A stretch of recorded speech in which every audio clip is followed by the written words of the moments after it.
عوام کو ایک بار پھر ہائی وولٹیج جھٹکا لگے گا۔ اپنی شاہ خرچیوں میں مصروف نگران حکومت نے پاکستانیوں پر ایک اور بم گرانے کی تیاری کر لی۔ ملک میں پہلے سے مہنگی بجلی کو مزید مہنگا کرنے کا امکان پیدا ہو گیا ہے۔ بجلی کی فی یونٹ قیمت میں 1 روپے 82 پیسے اضافہ ہو سکتا ہے۔ سی سی پی اے نے بجلی کی قیمتوں میں اضافے کی درخواست نیپرا میں جمع کرا دی ہے۔ بجلی کی قیمتوں میں اضافے کی درخواست ماہانہ فیول ایڈجسٹمنٹ کی مد میں کی گئی ہے۔ گزشتہ ماہ 15 ارب 47 کروڑ بجلی پیدا ہوئی۔ بجلی کی پیداواری لاگت 131 ارب 11 کروڑ روپے رہی۔ سب سے مہنگی بجلی فرنس آئل سے پیدا کی گئی۔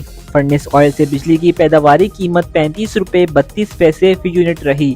23 روپے 71 پیسے فی یونٹ بجلی ایل این جی سے پیدا کی گئی، جبکہ ایران سے 25 روپے 9 پیسے فی یونٹ میں بجلی درآمد کی گئی۔